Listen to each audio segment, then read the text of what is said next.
Bonjour tout le monde, nous atteignons la 3e semaine de confinement à cause du coronavirus. Je ne peux pas me comparer aux médecins, aux aides-soignants, aux infirmiers et infirmières et à tous les autres qui sont obligés de travailler en ce temps de crise et qui risquent leur vie. J'éprouve un très grand respect pour toutes ces personnes et c'est pourquoi je reste enfermée dans ma maison. C'est la seule solution. Et à 20h tous les soirs, nous tapons, nous sonnons, nous sifflons, nous crions pour eux. Malgré cette crise, nous devons tous rester solidaires. Chacun son travail, chacun sa mission, pour aider chacun d'entre nous. Et ma seule façon de contribuer, c'est de vous donner mes leçons de gym. Comment vous remettre en forme, ou vous maintenir en forme, ou commencer à vous prendre en main, pour vaincre physiquement et moralement cette crise. Car en espérant voir ce jour arriver, le jour où le gouvernement dira que nous sommes tous hors de danger, et que nous pourrons tous reprendre nos activités, sans compter les crises de reprise scolaire, professionnelle et de recherche d'emploi, pour ma part. Nous aurons tous besoin d'avoir un corps d'aplomb. L'explication du déroulement de mes cours de gym sont expliquées dans les 2 premières séances. La première explique comment fonctionnent les muscles pendant l'effort et la seconde explique le système cardiovasculaire. Elles expliquent aussi pourquoi je pratiquerai toujours la partie renforcement musculaire en premier, la partie cardiovasculaire ensuite et pour finir la séance stretch. Allez, ça suffit pour l'introduction, séance 3. Vous vous rappelez, pendant la première séance, je vous ai fait travailler certains muscles et dans la deuxième séance, d'autres. Et dans la séance 3, nous allons retravailler les muscles qui ont été sollicités dans la séance 1 avec des exercices différents, d'une manière différente. Puis ils seront reliés à d'autres exercices pour d'autres muscles que nous n'avons pas encore travaillés jusqu'à maintenant. Vous comprendrez la liaison petit à petit. Exercice numéro 1 du renforcement musculaire, les fentes. Une jambe devant, une jambe derrière, mais maintenez les pieds parallèles et à la largeur du bassin pour garder l'équilibre. Espacez les jambes suffisamment pour la descente, pour vérifier votre placement. C'est quand nous fléchissons les genoux que nous vérifions si nous sommes bien placés. Car le genou de devant doit bien rester au-dessus de la cheville, comme pour les squats. Par contre, notre jambe arrière va prolonger notre axe vertical et elle va descendre presque jusqu'au sol. Le genou va presque toucher le sol. Bien sûr, on garde le dos bien droit et vous pouvez placer vos mains sur la taille ou le long du corps, peu importe. Attention, attention, attention! À la respiration, cette fois-ci, je vous demande d'inspirer pendant la descente et de souffler pendant la remontée. Vous vous rappelez la séance numéro 2, les triceps? Même système. Vous descendez, vous inspirez et vous soufflez pendant la remontée. Vous l'avez constaté, il ne s'agit pas de travail de gainage, mais cette fois-ci de travail de répétition. Vous devrez faire plusieurs répétitions pour une série. Pour les fentes, je vous demanderai d'essayer de faire entre 20 et 30 répétitions par série. Toujours suivi avec 30 ou 45 secondes de récupération. Ça, c'est en fonction de vous. Et vous savez pourquoi on fait ça. On va pas revenir là-dessus. C'est expliqué dans la séance 1. Par contre, pour les fentes, nous allons alterner. Une fois que vous avez fait la première série, vous changez de jambe pour faire la première série de l'autre jambe. Et vous allez alterner. Ce qui revient toujours à 2 séries de chaque côté, avec la minute de récupération après les 4 séries, puisque 2 plus 2 font 4. Pour l'exo numéro 2, je vais combiner 3 sortes d'exercices de bras. Pour cela, vous aurez besoin de poids d'1 kg dans chaque main. Si vous avez des lestes, c'est super. Sinon, 2 briques d'1 litre de jus ou de lait feront l'affaire.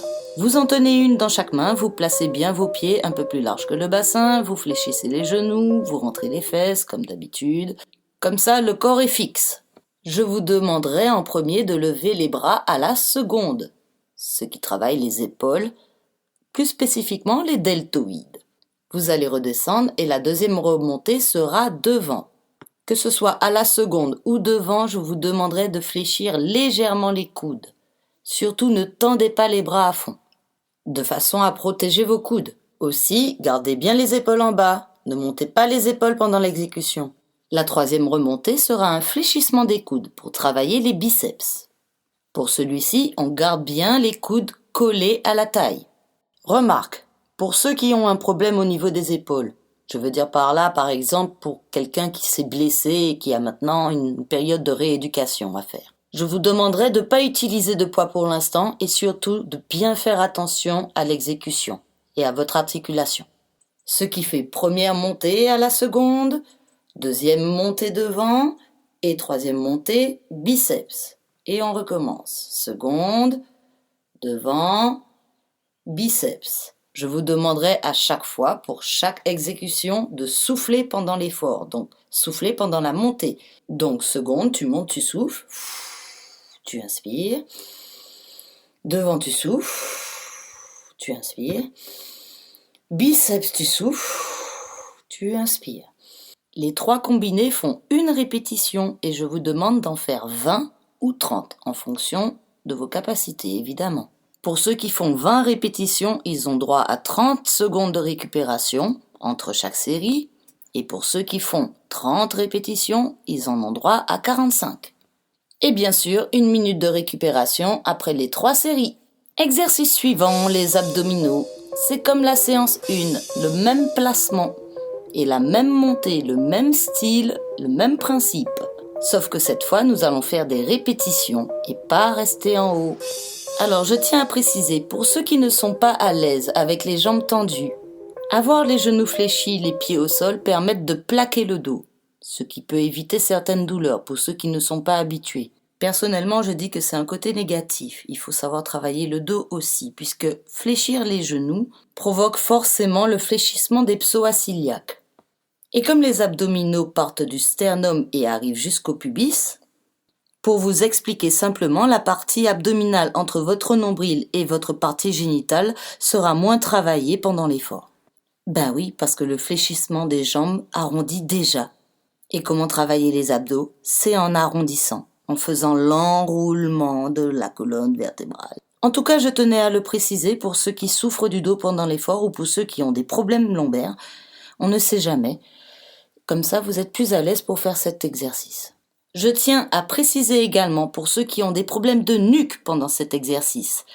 Pensez bien à l'enroulement de la nuque, s'il vous plaît. Collez bien le menton au sternum. Certaines personnes peuvent penser que regarder vers le haut vous permet de mieux tenir la nuque. Mais ça vous la muscle et vous enroulez moins les abdominaux. C'est un travail différent.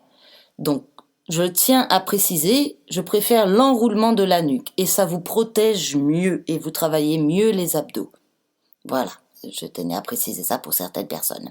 Même principe de respiration, je vous demande de souffler pendant l'effort. Soufflez pendant que vous montez. Vous montez, vous soufflez et quand vous dépassez légèrement les omoplates, vous inspirez en redescendant et en déroulant la colonne vertébrale.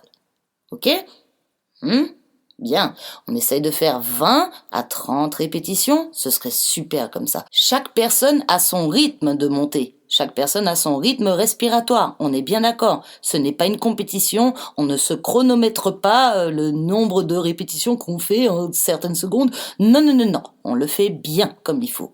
Merci. Même principe que l'exercice précédent, si vous faites 20 répétitions, vous récupérez 30 secondes entre chaque série, ou si vous faites 30 répétitions, vous récupérez pendant 45 secondes. Et bien sûr, après les 3 séries, vous avez 1 minute de temps de récupération avant l'exercice suivant, qui sont les abducteurs et les adducteurs.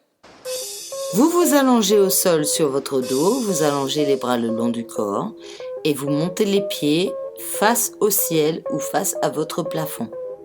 Fléchissez légèrement les genoux de façon à ce que le dos soit bien aplati au sol. Ne créez pas de creux, c'est pourquoi on met les bras le long du corps. Une fois que nous sommes placés, c'est maintenant que nous commençons l'exercice. Nous allons écarter les jambes. Qui dit écarter, chacun et chacune a sa limite personnelle. Comment vérifier que nous sommes bien écartés et que nous avons notre limite? Vérifiez bien la rotation externe des fémurs qui ouvre bien les chevilles aussi. Vous voyez bien les chevilles à l'extérieur. Et vérifiez que votre dos soit bien aplati au sol. Vérifiez qu'il n'y ait aucun creux au niveau des lombaires. Vous devez pouvoir descendre, c'est-à-dire écarter, et remonter, c'est-à-dire refermer. Et quand je dis refermer, c'est-à-dire retrouver l'angle droit dans la position où normalement vous devez vous retrouver relâché. La première série sera celle des adducteurs. Vous allez écarter d'un seul coup et vous allez prendre 3 secondes pour remonter doucement en soufflant. Ok, vous inspirez en écartant et vous soufflez en 3, 2, 1. Je vous demande de faire 15 répétitions dans ce sens. Les 30 secondes de récupération vous permettent mentalement de vous préparer pour les abducteurs, c'est-à-dire l'autre sens. Au lieu de prendre 3 secondes pour fermer, nous allons prendre 3 secondes pour ouvrir, écarter et fermer d'un seul coup. Ce qui fait en expirant 1, 2, 3 en écartant et on ferme en inspirant. 15 répétitions comme pour les adducteurs, puis 30 secondes de récupération. Et vous alternez adducteur et abducteur, adducteur et abducteur. Ce qui fait 4 séries, 2 séries de chaque côté. Et puis après, vous avez vos 3 minutes de récupération pour passer à la séance cardiovasculaire. Et oui, le renforcement musculaire est terminé pour cette séance. Voilà, on y est! À la séance cardiovasculaire, qui est la même que la séance 1 et la séance 2. 10 minutes minimum. Et enfin, vous passez à la séance d'étirement une fois que tout est fini. Pour les fentes, étirement des quadriceps. Pour les bras, vous pouvez vous servir du même étirement que les pectoraux.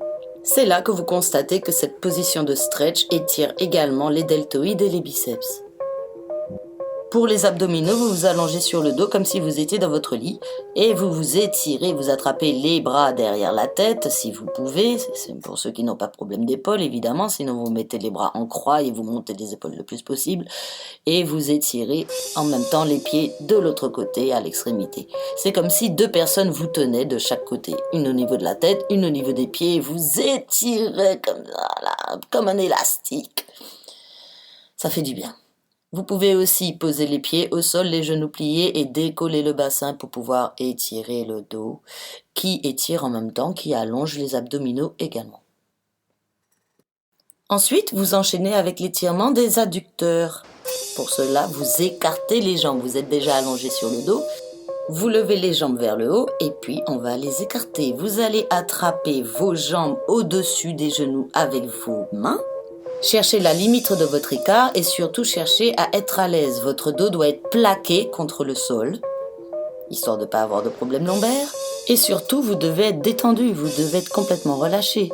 Vous ne devez sentir aucune tension musculaire. C'est en cherchant à tendre les jambes, à pousser les talons vers l'extérieur que vous allez sentir l'étirement des adducteurs. Vous soufflez pendant que vous tendez les jambes et puis vous inspirez quand vous relâchez légèrement les genoux. N'hésitez pas à faire ce mouvement plusieurs fois. Comme dans la séance 1, quand vous êtes au sol, vous pouvez utiliser toutes les étapes nécessaires pour remonter petit à petit pour vous remettre debout. Quand je dis vous pouvez, ça veut dire qu'il y en a certaines, évidemment, qui ne sont pas obligatoires. C'est comme vous le sentez. Vous pouvez vous étirer la taille, comme on a fait la dernière fois, ça fait toujours du bien. Quand vous remontez à 4 pattes, vous pouvez toujours étirer le dos aussi en allongeant les bras vers l'avant, ça fait aussi du bien. Mais comme ces parties du corps n'ont pas été travaillées à cette séance-là, c'est pour ça que je dis que vous n'êtes pas forcé de le faire. Mais pourtant, qu'est-ce que ça fait du bien. Une fois que vous êtes debout, dernier petit étirement pour les adducteurs. On les a pas oubliés. De profil au mur ou de votre barre, vous posez la main dessus, puis avec l'autre main, vous attrapez la cheville de la jambe du mur. Vous avez le vague souvenir de l'étirement des fessiers ? C'est à peu près pareil, sauf que cette fois, nous allons plus croiser la jambe. Plus vous allez croiser et plus vous allez sentir l'étirement des adducteurs au lieu des fessiers. Évidemment, vous allez sentir les fessiers aussi, ce qui vous fera du bien de toute façon. Mais croisez plus et ouvrez plus la jambe et là, vous allez sentir mieux les adducteurs. Ok, nous avons fini là. Maintenant, vous pouvez varier votre sport avec ces 3 premières séances. Un jour séance 1, un jour séance 2, un jour séance 3, un jour séance 1, un jour séance 3, un jour séance 2, comme vous voulez, c'est pas mon problème. Je plaisante. En tout cas, je vous souhaite bon courage et puis on se verra la semaine prochaine pour la séance numéro 4. Ok ? Au revoir.